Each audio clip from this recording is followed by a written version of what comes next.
ओम शांति। 13 अगस्त 2025 के ईश्वरी महावाक्य। पहले सुनते हैं मुरली के मुख्य पॉइंट्स। बाबा ने कहा, याद से मन शांत, दृष्टि पवित्र और कर्म कल्याणकारी बनते हैं। यही जीवन की सफलता है। समय कम है, इसलिए संकल्प, वाणी और कर्म तीनों में पवित्रता और सेवा का रंग भरो। भौतिक धन नश्वर है, लेकिन बाबा के ज्ञान की कमाई अविनाशी है। फिर नेक्स्ट पॉइंट, सत्य, अहिंसा और पवित्र दृष्टि से ही ऊंच पद की प्राप्ति होती है। फिर लास्ट में बाबा ने कहा, हर दिन देखो विचार, वाणी और कर्म में कहीं मनमत तो नहीं। और अब सुनते हैं मुरली को विस्तार से। मुरली का मुख्य सार। मीठे बच्चे, अकाल मूर्त बाप का बोलता चलता तख्त यह ब्रह्मा है। जब वह ब्रह्मा में आते हैं तब तुम ब्राह्मणों को रचते हैं। प्रश्न, अक्लमंद बच्चे किस राज को समझकर ठीक रीति से समझा सकते हैं? उत्तर, ब्रह्मा कौन है और वह ब्रह्मा स्व विष्णु कैसे बनते हैं? प्रजापिता ब्रह्मा यहाँ है, वह कोई देवता नहीं। ब्रह्मा ने ही ब्राह्मणों द्वारा ज्ञान यज्ञ रचा है। यह सब राज अक्लमंद बच्चे ही समझकर समझा सकते हैं। घोड़े सवार और प्यादे तो इसमें मूझ जाएंगे। गीत। ओम नमो शिवाय। ओम शांति। भक्ति में महिमा करते हैं एक की, महिमा तो गाते हैं ना, परंतु न उनको जानते हैं, न उनके यथार्थ परिचय को जानते हैं। अगर यथार्थ महिमा जानते तो वर्णन जरूर करते। तुम बच्चे जानते हो, ऊंच ते ऊंच है भगवान, चित्र मुख्य है उनका। ब्रह्मा की संतान भी होगी ना। तुम सब ब्राह्मण ठहरे। ब्रह्मा को भी ब्राह्मण जानेंगे और कोई नहीं जानते, इसलिए मूझते हैं, यह ब्रह्मा कैसे हो सकता है? ब्रह्मा को दिखाया है सूक्ष्म वतनवासी। अब प्रजापिता सूक्ष्म वतन में हो न सके, वहाँ रचना होती नहीं। इस पर तुम्हारे साथ बहुत वाद विवाद भी करते हैं। समझाना चाहिए, ब्रह्मा और ब्राह्मणी, ब्रह्मा और ब्राह्मण हैं तो सही ना। जैसे क्राइस्ट से क्रिश्चियन अक्षर निकला है, बुद्ध से बौद्धि, इब्राहिम से इस्लामी, वैसे प्रजापिता ब्रह्मा से ब्राह्मण नामी ग्रामी है। आदि देव ब्रह्मा। वास्तव में ब्रह्मा को देवता नहीं कह सकते, यह भी रंग है। ब्राह्मण जो अपने को कहलाते हैं, उनसे पूछना चाहिए, ब्रह्मा कहाँ से आया? यह किसकी रचना है? ब्रह्मा को किसने क्रिएट किया? कभी कोई बता न सके, जानते ही नहीं। यह भी तुम बच्चे जानते हो। शिव बाबा का जो रथ है, जिसमें प्रवेश करते हैं, यह है ही वह जो आत्मा श्री कृष्ण प्रिंस बना था। 84 जन्मों के बाद यह ब्रह्मा आकर बने हैं। जनपत्री का नाम तो इनका अपना अलग होगा ना, क्योंकि है तो मनुष्य ना। फिर इनमें प्रवेश करने से इनका नाम ब्रह्मा रख देते हैं। यह भी विष्णु, यह भी बच्चे जानते हैं। वही ब्रह्मा विष्णु का रूप है, नारायण बनते हैं ना। 84 जन्मों के अंत में भी साधारण रथ है ना। यह शरीर सब आत्माओं के रथ हैं। अकाल मूर्त का बोलता चलता तख्त है। सिख लोगों ने फिर वह तख्त बना दिया है, उसको अकाल तख्त कहते हैं। यह तो अकाल तख्त सब है। आत्माएं सब अकाल मूर्त हैं। ऊंच ते ऊंच भगवान को यह रथ तो चाहिए ना। रथ में प्रवेश हो बैठ नालेज देते हैं, उनको ही नालेजफुल कहा जाता है। रचता और रचना के आदि मध्य अंत की नालेज देते हैं। नालेजफुल का अर्थ कोई अंतर्यामी व जानी जाननहार नहीं है। सर्वव्यापी का अर्थ दूसरा है, जानी जाननहार का अर्थ दूसरा है। मनुष्य तो सबको मिलाकर जो आता है सो कहते जाते हैं। अभी तुम बच्चे जानते हो, हम सब ब्राह्मण ब्रह्मा की औलाद हैं। हमारा कुल सबसे ऊंच है। वो लोग देवताओं को ऊंच रखते हैं क्योंकि सतयुग आदि में देवता हुए हैं। प्रजापिता ब्रह्मा की औलाद ब्राह्मण होते हैं, यह कोई जानते नहीं सिवाय तुम बच्चों के। उनको पता भी कैसे पड़े, जबकि ब्रह्मा को सूक्ष्म वतन में समझ लेते हैं। वह जिस्मानी ब्राह्मण अलग है, जो पूजा करते हैं, धामा खाते हैं। तुम तो धामा आदि नहीं खाते हो। ब्रह्मा का राज अभी अच्छी रीति समझाना पड़ता है। बोलो और बातों को छोड़, बाप जिससे पति से पावन बनना है, पहले उनको तो याद करो, फिर यह बातें भी समझ जाएंगे। थोड़ी बात में संशय पड़ने से बाप को ही छोड़ देते हैं। पहली मुख्य बात है अक्ल और बे। बाप कहते हैं मामेकम याद करो, मैं जरूर किसमें तो आऊँगा ना। उनका नाम भी होना चाहिए। उनको आकर रचता हूँ। ब्रह्मा के लिए तुमको समझाने का बहुत अक्ल चाहिए। प्यादे घोड़सवार मुझे पढ़ते हैं, प्यादे घोड़े सवार मुझ पढ़ते हैं। अवस्था अनुसार समझाते हैं ना। प्रजापिता ब्रह्मा तो यहाँ है। ब्राह्मणों द्वारा ज्ञान यज्ञ रचते हैं तो जरूर ब्राह्मण ही चाहिए ना। प्रजापिता ब्रह्मा भी यहाँ चाहिए, जिससे ब्राह्मण हो। ब्राह्मण लोग कहते भी हैं हम ब्रह्मा की संतान हैं। समझते हैं परंपरा से हमारा कुल चला आता है, परंतु ब्रह्मा कब था वह पता नहीं है। अभी तुम ब्राह्मण हो। ब्राह्मण वह जो ब्रह्मा की संतान हो, वह तो बाप के ऑक्यूपेशन को जानते ही नहीं। भारत में पहले ब्राह्मण ही होते हैं। ब्राह्मणों का है ऊंच ते ऊंच कुल। वह ब्राह्मण भी समझते हैं हमारा कुल जरूर ब्रह्मा से ही निकला होगा, परंतु कैसे, कब, वह वर्णन नहीं कर सकते। तुम समझते हो प्रजापिता ब्रह्मा ही ब्राह्मणों को रचते हैं, जिन ब्राह्मणों को ही फिर देवता बनना है। ब्राह्मणों को आकर बाप पढ़ाते हैं। ब्राह्मणों की भी डिनास्टी नहीं है, ब्राह्मणों का कुल है डिनास्टी। तब कहा जाए जब राजा रानी बने, जैसे सूर्यवंशी डिनास्टी। तुम ब्राह्मणों में राजा तो बनते नहीं। वह जो कहते हैं कौरवों और पांडवों का राज्य था, दोनों रॉन्ग है। राजाई तो दोनों को नहीं है। प्रजा का प्रजा पर राज्य है। उनको राजधानी नहीं कहेंगे, ताज है नहीं।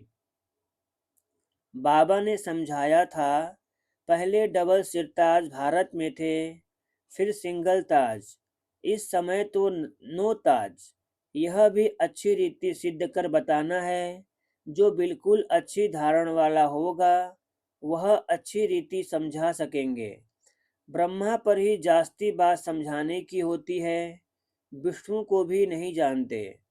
यह भी समझाना होता है वैकुंठ को विष्णुपुरी कहा जाता है, अर्थात लक्ष्मी नारायण का राज्य था। श्री कृष्ण प्रिंस होगा तो कहेंगे ना हमारा बाबा राजा है। ऐसे नहीं कि श्री कृष्ण का बाप राजा नहीं हो सकता। श्री कृष्ण प्रिंस कहलाया जाता है तो जरूर राजा के पास जन्म हुआ है। साहूकार पास जन्म ले तो प्रिंस थोड़े ही कहलाएंगे। राजा के पद और साहूकार के पद में रात दिन का फर्क हो जाता है। श्री कृष्ण के बाप राजा का नाम ही नहीं है।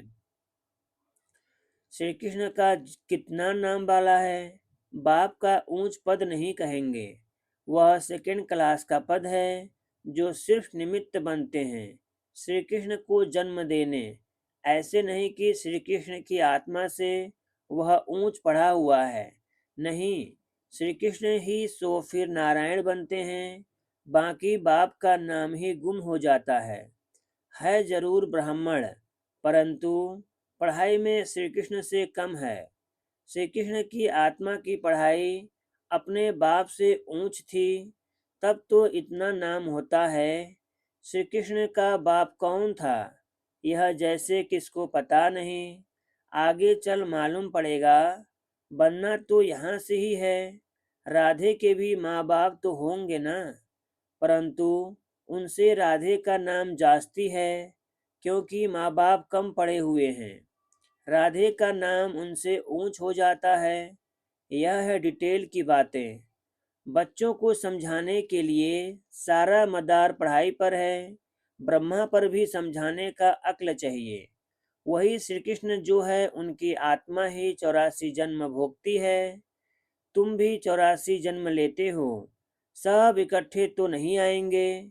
जो पढ़ाई में पहले पहले होते हैं वहाँ भी वह पहले आएंगे। नंबरवार तो आते हैं ना। यह बड़ी महीन बातें हैं। कम बुद्धि वाले तो धारण कर न सके। नंबरवार जाते हैं। तुम ट्रांसफर होते हो नंबरवार।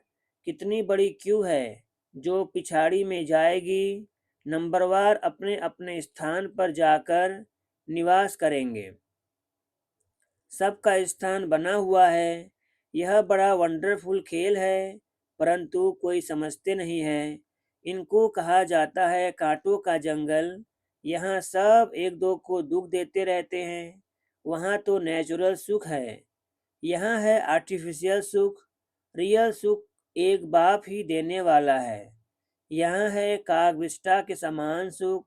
दिन प्रतिदिन तम प्रधान बनते जाते हैं। कितना दुख है। कहते हैं बाबा माया के तूफान बहुत आए हैं। माया उलझा देती है। दुख की फीलिंग बहुत आती है। सुखदाता बाप के बच्चे बनकर भी अगर दुख की फीलिंग आती है तो बाप कहते बच्चे यह तुम्हारा बड़ा कर्म भोग है। जब बाप मिला तो दुख की फीलिंग नहीं आनी चाहिए। जो पुराने कर्म भोग हैं उसे योग बल से चुकतू करो। अगर योग बल नहीं होगा तो मोचरा खाकर चुकतू करना पड़ेगा। मोचरा और मानी तो अच्छा नहीं।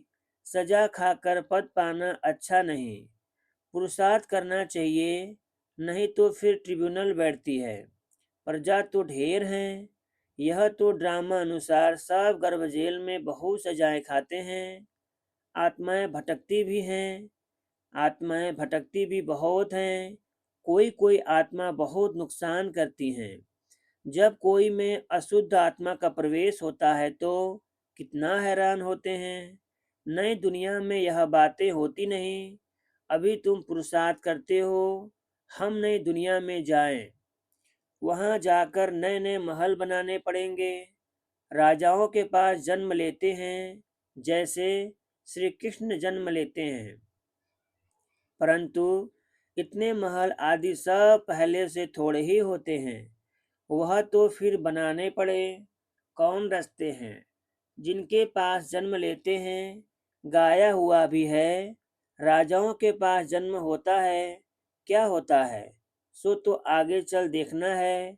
अभी थोड़े ही बाबा बताएंगे। वह फिर आर्टिफिशियल नाटक हो जाए, इसलिए बताते कुछ भी नहीं है। ड्रामा में बताने की नूद नहीं। बाप कहते हैं मैं भी पाठधारी हूँ।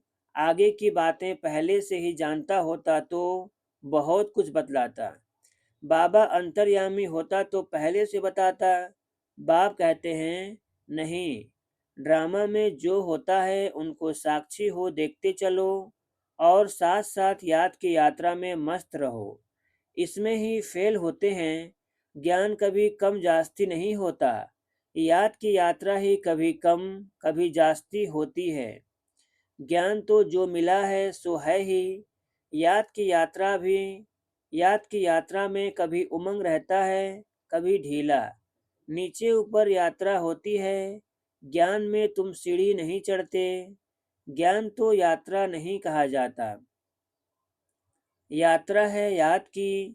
बाप कहते हैं याद में रहने से तुम सेफ्टी में रहेंगे। देह मान में आने से तुम बहुत धोखा खाते हो, विकर्म कर देते हो। काम महाशत्रु है, उनमें फेल हो पड़ते हैं। क्रोध आदि की बाबा इतनी बातें नहीं करते। ज्ञान से या तो है सेकंड में जीवन मुक्ति, या तो फिर कहते सागर को स्याही बनाओ तो भी पूरा नहीं हो, या तो सिर्फ कहते हैं अल्फ को याद करो याद करना किसको कहा जाता, यह थोड़े ही जानते हैं। कहते हैं कलयुग से हमको सतयुग में ले चलो, पुरानी दुनिया में है दुख। देखते हो बरसात में कितना मकान गिरते रहते, कितने डूब जाते हैं। बरसात आदि यह नेचुरल क्लैमिटीज भी होगी, यह सब अचानक होता रहेगा। कुंभकर्ण की नींद में सोए हुए हैं, विनाश के समय जाएंगे, विनाश के समय जागेंगे फिर क्या कर सकेंगे, मर जाएंगे। धरती भी जोर से हिलती है, तूफान बरसात आदि सब होता है। बॉम्ब्स भी फेंकते हैं, परंतु यहाँ एडिशन है सिविल वार। रक्त की नदियां गाई हुई है, यहाँ मारामारी होती है। एक दो पर केस करते हैं, सो लड़ेंगे भी जरूर। सब हैं निधन के, तुम हो धनी के। कोई लड़ाई आदि तुमको नहीं करनी है। ब्राह्मण बनने से तुम धनी के बन गए। धनी बाप को या पति को कहते हैं। शिव बाबा तो पतियों का पति है। सगाई हो जाती है तो फिर कहते हैं हम ऐसे पति के साथ कब मिलेंगी। आत्माएं कहती हैं शिव बाबा हमारी तो आपसे सगाई हो गई, अब आपसे हम मिले कैसे। कोई तो सच लिखते हैं, कोई तो बहुत छिपाते हैं। सच्चाई से लिखते नहीं कि बाबा हमसे यह भूल हो गई, क्षमा करो। अगर कोई विकार में गिरा तो बुद्धि में धारण हो नहीं सकती। बाबा कहते हैं तुम ऐसी कड़ी भूल करेंगे तो चकनाचूर हो जाएंगे। तुमको हम गोरा बनाने के लिए आए हैं, फिर तुम काला मुंह कैसे करते हो। भर स्वर्ग में आएंगे, पाई पैसे का पद पाएंगे। राजधानी स्थापन हो रही है ना। कोई तो हार खाकर जन्म जन्मांतर पद भ्रष्ट हो जाते हैं। कहेंगे बाप से तुम यह पद पाने आए हो। बाप इतना ऊंच पद, बाप इतना ऊंच बने, हम बच्चे फिर प्रजा थोड़े ही बनेंगे। बाप गद्दी पर हो और बच्चा दास दासी बने, कितनी लज्जा की बात है। पिछाड़ी में तुमको सब साक्षात्कार होंगे, फिर बहुत पछताएंगे। नाहेक ऐसा किया। सन्यासी भी ब्रह्मचर्य में रहते हैं तो भिखारी सब उनको माथा टेकते हैं। पवित्रता का मान है, किसकी तकदीर में नहीं है तो बाप आकर पढ़ाते फिर भी गफलत करते रहते हैं, याद ही नहीं करते, बहुत विकर्म बन जाते हैं। तुम बच्चों पर अब है बृहस्पति की दशा, इससे ऊंच दशा और कोई होती नहीं। दशाएं चक्र लगाती रहती हैं तुम बच्चों पर। अच्छा, मीठे मीठे सिकिलधे बच्चों प्रति मात पिता बाप दादा का याद प्यार और गुड मॉर्निंग। रूहानी बाप की रूहानी बच्चों को नमस्ते। हम रूहानी बच्चों की रूहानी मात पिता बाप दादा को याद प्यार और गुड मॉर्निंग। नमस्ते नमस्ते नमस्ते। धारणा के लिए मुख्य सार। पहला पॉइंट, इस ड्रामा की हर सीन को साक्षी होकर देखना है। एक बाप की याद में मस्त रहना है। याद की यात्रा में कभी उमंग कम न हो। दूसरा पॉइंट, पढ़ाई में कभी गफलत नहीं करना। अपनी ऊंच तकदीर बनाने के लिए पवित्र जरूर बनना है।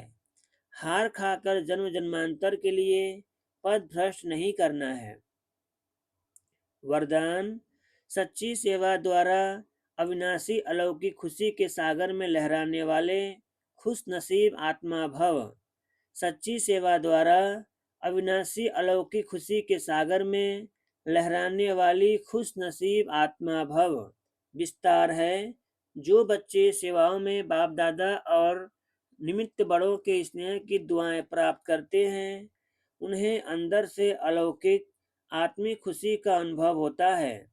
वे सेवाओं द्वारा आंतरिक खुशी, रूहानी मौज, बेहद की प्राप्ति का अनुभव करते हुए सदा खुशी के सागर में लहराते रहते हैं।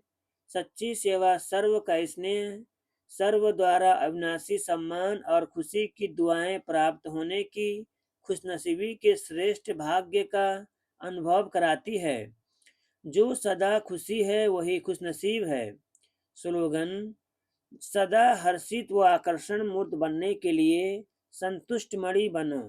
अव्यक्त इशारे, सहज योगी बनना है तो परमात्मा प्यार के अनुभवी बनो।